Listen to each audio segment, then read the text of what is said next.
Let me tell you something that will change your life if you let it sink in. The richest people in the world are 75% entrepreneurs, 15% investors, 7% inheritors of wealth, 3% athletes, entertainers and artists, 0% employees who just earn a salary. So if you want to know how to manage your money like the 1%, you have to understand what those first four categories have in common.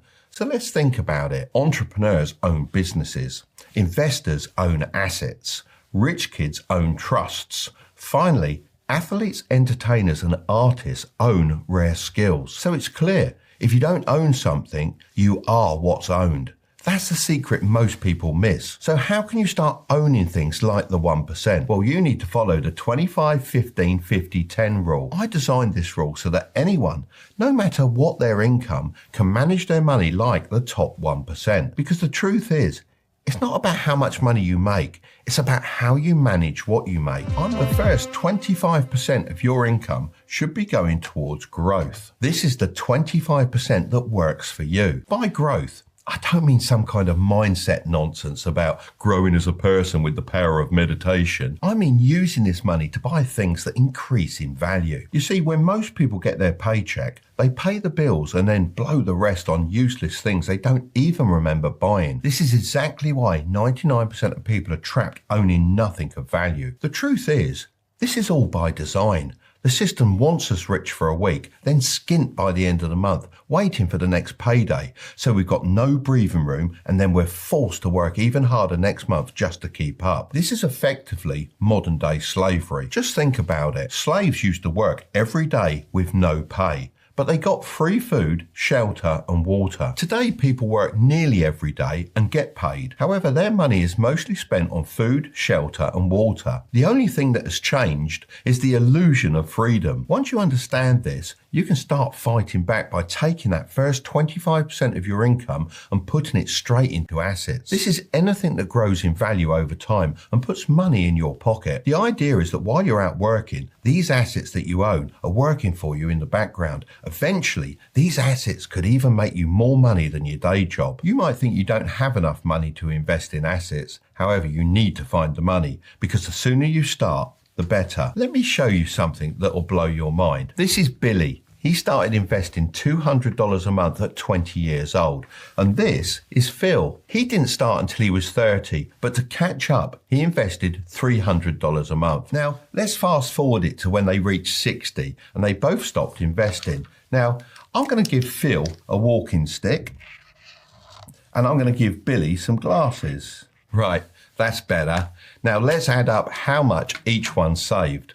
Billy put in $200 per month for 40 years, so that's a total of $96,000. However, Phil put in $300 per month for 30 years, which is a total of $108,000. So Phil ended up with more money, right? Because he saved more each month. Well, not exactly, because they were investing instead of just saving. If we assume an average annual return of 10%, which is the average return of the S&P 500 over the last 100 years, then the numbers start to look a little bit different. Phil's investment will be worth $678,146. Not bad.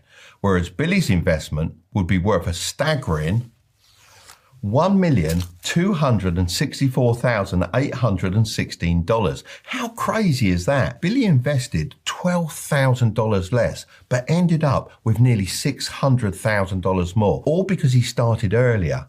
That's the power of compound growth. That's why you should start now, even if it's small, because waiting will cost you more than you think. But how can you actually get started? Well, step one is to select your growth assets. There are loads of ways to grow your money, but not all of them carry the same risk or reward.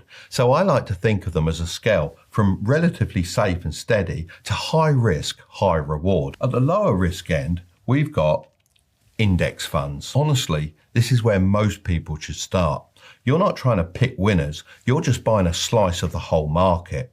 Like the S&P 500 I mentioned before, you don't need to check charts or time the market, you just let it sit there and grow quietly in the background. Then there's real estate. That could be rental property if you've got the money, or REITs if you haven't. REITs lets you invest in real estate without buying a property. It's kind of like buying a small share in a building with a bunch of other people. In the middle is skills. Learning a skill that makes you money is hands down the fastest return on investment you'll ever see. I'm talking about things like copywriting, editing, sales, coding, anything you can actually use to bring in income.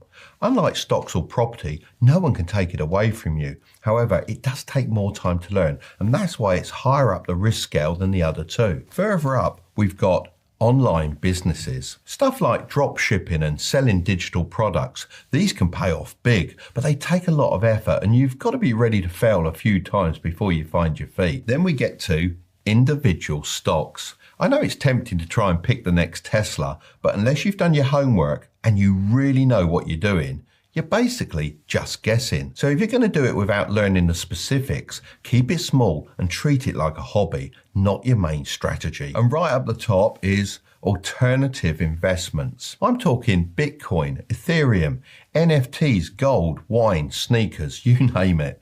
Can you make money with these?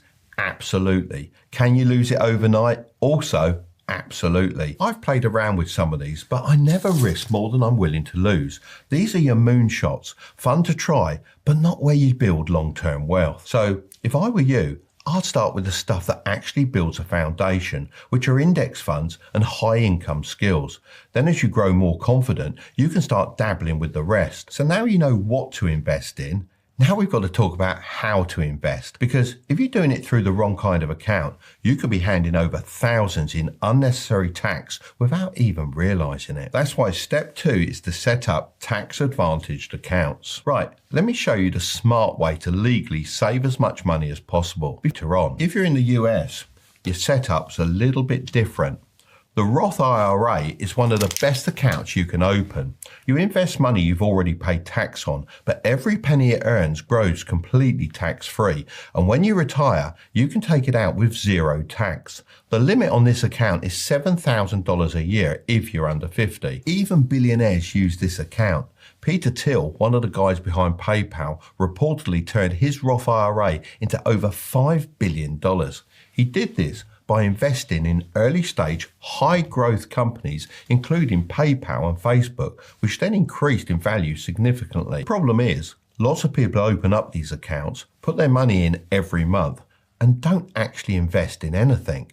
That brings us on to step 3, actually start investing. All right, so now you've picked your growth assets and you've set up your account, whether you're on Trading 212, Vanguard or something else, it's time to actually put your money to work. The best thing you can do is set up a monthly transfer that goes straight from your bank account into your investment platform, ideally on payday. That way, you never even see the money sitting in your account and get tempted to spend it. Once it lands, you don't need to mess about with charts or try to time the market. Just look for some index funds. The next 15% of your income should be going towards stability. This is the 15% that keeps you in the game. A lot of people don't realize that not all your money should be thrown into growth investments or spent. Some of it needs to be set aside to protect your progress. That's why you need a margin for error built into your life. Let's get into how you do it. Step 1 is to calculate your stability fund. To do this, you first need to list out your core expenses. These are things like your groceries, rent, utilities, transportation, and any essential services like your internet connection, which you might need for work, not for Netflix. All of those things combined should give you a total. That number is called your monthly baseline. Let's say that adds up to $1,500 per month. Now take that number and multiply it by 5 months. This will equal the ideal stability fund that you should be aiming to save.